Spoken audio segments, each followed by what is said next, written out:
as you mentioned about the types of mutual funds, can you go a bit deeper into everything Yeah. about? Yeah. See, as I said, there are equity schemes, Right. there are debt schemes, there are hybrid schemes, which is a combination of debt equity, and there is gold scheme, and there is international schemes. Right. Actually, one more thing also I can add here is a multi-asset scheme. Okay. The multi-asset schemes consist of debt, equity, and gold also. Okay. So you can have a multi-asset schemes also. There are many schemes like that. And there are schemes of, I would say, auto allocation schemes. Okay. In auto allocation schemes, the fund manager decide how much percentage of equity he should have from time to time, depending on the valuation. Okay. So those are become auto allocation schemes. And further, you can also have the combination of all these things and tag it to a particular goal, say retirement. Okay. Okay. So there is also a scheme which is tagged to a particular goal. Those are called retirement schemes, Okay. where you combine all these things. Or in a very common parallel, you can say fund of fund.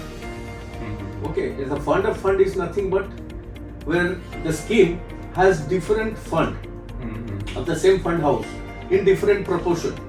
Okay. So, we have debt schemes, we have equity schemes, we have hybrid schemes, you have gold schemes, you have fund of fund, you have auto allocation, then you have multiple asset. That this whole schemes can be divided in this permutation combination. So you can just say that it's like a buffet of mutual funds. Yes, तुम्हें जो exactly. खाना है तुम खा सकते हो according to your appetite. Yeah. So that's why for a common investor it becomes very difficult task to select the schemes because he Right. needs a professional help. So we have advisor pasta also, we have pav bhaji. Yes, समझ नहीं आ रहा yes, क्या yes, खाए. क्या खाए. Yes, exactly. Okay.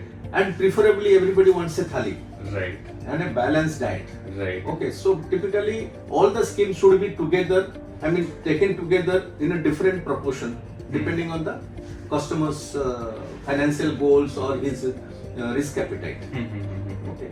So now I'll little elaborate on equity schemes. Okay. In equity schemes, broadly there are two types. One is actively managed scheme and passively managed schemes. Actively managed schemes, I will talk about the passive. Passive is something like which is tagged to the index. Okay. Suppose you say Nifty ETF or Nifty scheme. So that means that money which is collected by the investor is totally invested into the Nifty in the same proportion that Nifty is created. Okay. So Nifty has a different weightage of the stocks and the stocks are managed by the index company. So what mutual fund does, it created just a Nifty on behalf of you and you can invest. Okay. So similarly, you can say Nifty Next 50, or you can say Mid Cap 100, or you can say Mid Cap 50, or you can say Mid Cap 150, or you can say Small Cap 250. So these are index schemes. So these are called passive schemes. Why passive? Because fund manager is not applying his mind. He is just following the index and he has created a fund. Right. Okay. It has its own advantage, disadvantage, which I will explain to you in detail in our later videos. But just remember that these are called passive investments, which are investing based on the index. Second is active investments. Active investment is where the fund manager decides depending on the mandate given to him. Suppose he has been given a mandate to invest in the large cap, so he will only take stocks from the large cap. Suppose he has given a mandate to invest only in the mid cap, so he will take stock from the mid cap. Similarly, from small cap, from micro cap.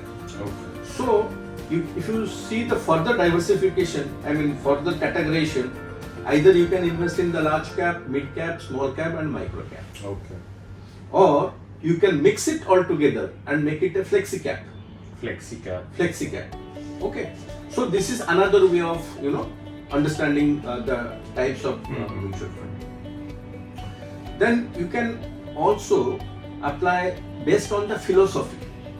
Okay. Where different investment have different kind of philosophy.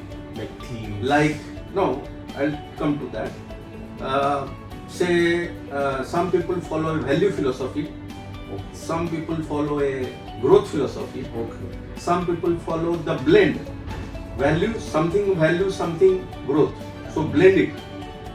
So that kind of philosophy. Mhm. Some people follow a momentum philosophy. Okay. These are investment philosophy.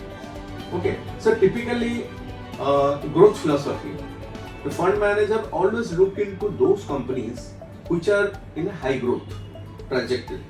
Mhm. Why high growth trajectory?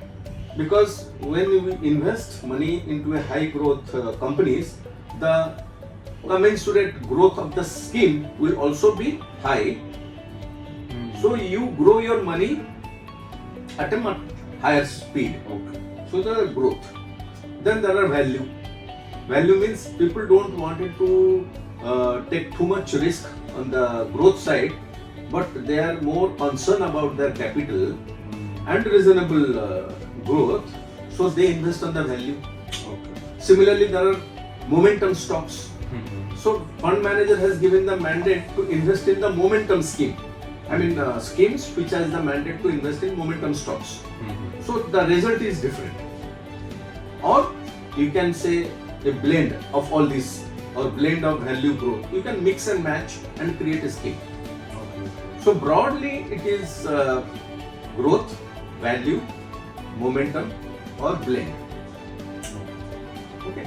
So this is another way of categorizing the schemes.